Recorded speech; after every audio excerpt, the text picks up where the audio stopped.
The Morrison government is undermining our economic security and our national security at the same time. Undermining our economic security with their attacks on wages at the same time as the costs of living are skyrocketing, and undermining our national security by all of this chest beating on China at the same time as their incompetence has meant that China is setting up on our doorstep.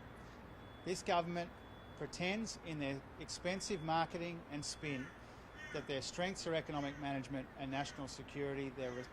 Their record shows that economic security and national security are the defining weaknesses and the defining features of this government's mistakes over the best part of the last decade. Now, our economic plan recognises that the balance of risks in the economy has shifted to inflation and what that means for real wages. Now, everything is going up for people in this country except their wages, and we'll see that on Wednesday when the inflation numbers are released. Now, this is a government which has deliberately gone after people's wages, and now with the costs of living skyrocketing, ordinary working families are falling further and further behind. And that's why Labor's economic plan is all about boosting the capacity of the economy, dealing with the supply issues in our economy, and getting real wages growing again. That's what our 5-point plan for the economy is all about, in the context of an economy where the balance of risks have shifted to skyrocketing inflation, falling real wages, and the fact that working families in this country are falling further and further behind. Now, this is a government which doesn't have a plan for the economy. They've just got a plan for the election. And they want to spend all of their time talking about the Labor Party because they are so bereft of any ideas about a better future for this country. Now, the Prime Minister says it's not a referendum, it's a choice. It's a referendum and a choice. It's a referendum on Scott Morrison's mistakes and his failures and his budget, which has been corrupted by his incompetence, by all of the waste and rorts and attacks on real wages that we've seen for the best part of a decade now. But it is also a choice. It's a choice between a better future under Labor or 3 more years of falling real wages and rorts and waste and a budget which has been corrupted by Scott Morrison, his mistakes and his incompetence. That is the choice for people at this election.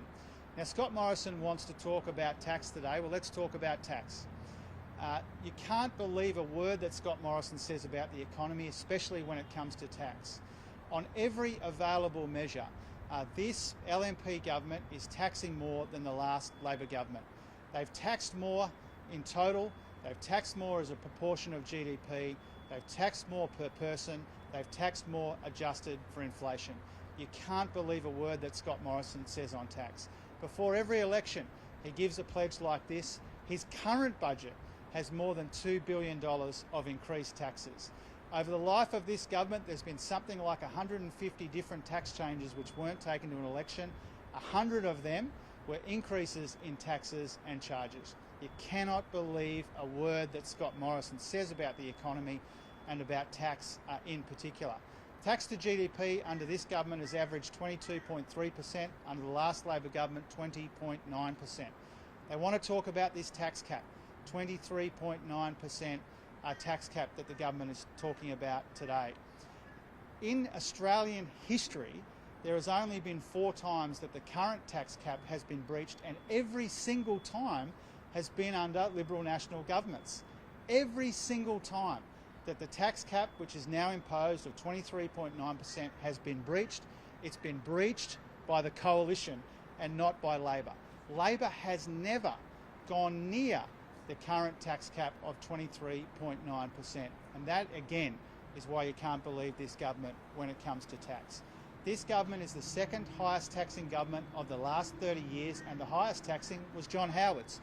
So we see John Howard out yesterday, we saw Scott Morrison out yesterday, but not taking questions. Those 2 Prime Ministers are the 2 highest taxing Prime Ministers of the last 30 years. So if the government wants to talk about tax, let's talk about tax. This is a government which has taxed more, borrowed more, spent more than the last Labor government, but delivered much less. We have $1 trillion of debt in the budget and not enough to show for it, because the budget is riddled through with rorts and waste and mistakes and incompetence. which means that the taxes that this government has taken from Australians have been wasted by the most wasteful government since Federation. Now, this is the worst budget that any government has ever taken to a federal election in this country. So if he wants to talk about tax, let's have the facts on tax. This government, the second highest taxing government of the last 30 years, higher on every measure when it comes to tax than the last Labor government. He should tell the truth about taxes. He should also come clean about what today's press release means for his commitments to the global community about multinational taxes. Now, Scott Morrison and Josh Frydenberg have said that they want to be part of this 130-country agreement when it comes to multinationals paying their fair share of tax. When Scott Morrison stands up later today, he needs to answer this very basic question.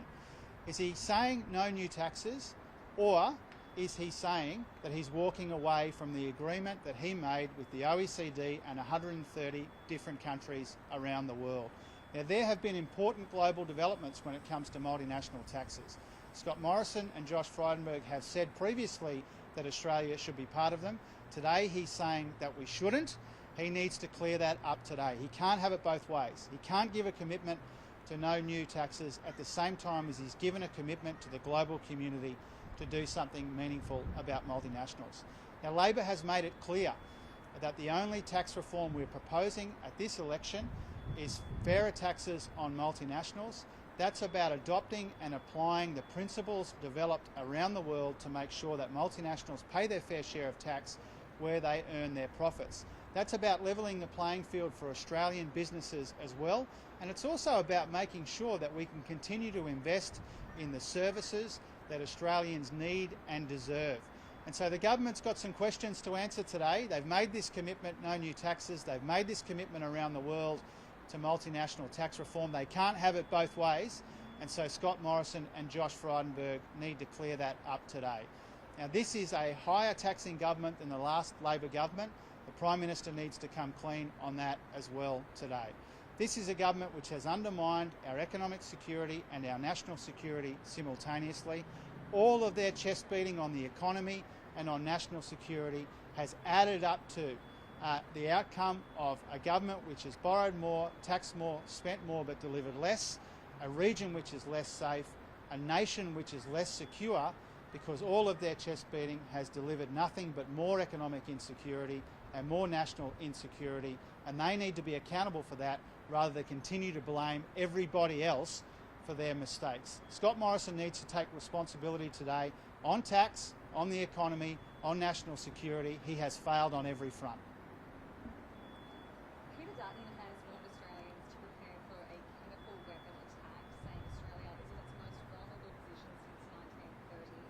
He told Sky this morning Labor will always cut spending on defence. For people at home, is Labor going to cut spending on defence? And do you hold the same concerns that our nationals? No, we're not. Peter Dutton needs to take responsibility for the fact that Australia is less safe as a consequence of his incompetence. You know, Peter Dutton, Scott Morrison and all of these other characters, they wander around beating their chest about China. You know, this is the government which let the port of Darwin be sold to the Chinese. This is the government that wanted to sign an extradition treaty with China. This is the Prime Minister who, when he was Treasurer, signed a secret memorandum of understanding with China on their Belt and Road initiative. This is a government which has allowed China to set up on Australia's doorstep. So if Peter Dutton wants to say that Australia is less safe today, that is self-evident. He and Scott Morrison need to take responsibility, or some of the responsibility for that fact. Chris Bowen has confirmed on the Today Show coal mines will be forced to buy credits if they go above the threshold. How much will a carbon credit cost? Well, that's been clear in our policy ever since we released it something like 6 months ago. And as we said yesterday when we were asked about this, 215 emitters, the same number that is subject to the safeguard mechanism under the current government, will be subject to it under a Labor government. The business community has proposed ways to improve that safeguard mechanism, and that's what we are doing. Now, our preference is that whether it's coal mines or other emitters, that they reduce their emissions in line with the obligations which are determined by the Clean Energy Regulator. That's the point that we made yesterday, the point that we've been making for some time, and the point that I make today. Our costs of abatement, our modelling assumes the same cost of abatement as the government does. Currently something like $24 a tonne. That's the same under the government's policy and under Labor's policy. Our preference is that people decarbonise, they use the available technology to get their emissions down. Something like 2 out of every 3 of the 215 entities subject to the safeguard mechanism have already got plans for net zero by 2050.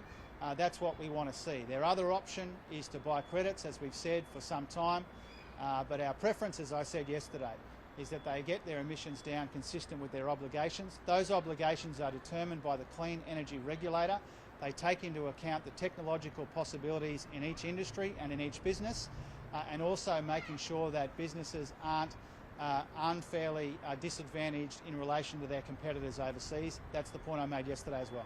What would that do to petrol prices? Well, the cost of energy will go down under our climate change policy. Our policy is about cleaner and cheaper energy. It's about more investment, lower power bills, and it's about more jobs, particularly in the regions. 5 out of every 6 of the more than 600,000 jobs modelled in our jobs policy, our cleaner and cheaper energy policy, powering Australia, will come in the regions. A key benefit of our policy will be to get energy costs down. The whole world is moving in that direction. Australian businesses are moving in that direction. That's why the Australian business community supports the steps that we are taking. Is forcing a company to buy a credit not just a fancy way of taxing them for polluting too much? We're not forcing any company to buy a credit. As I've said before, businesses and entities have options under the safeguard mechanism, the same options that they have under the government now, they will have under us.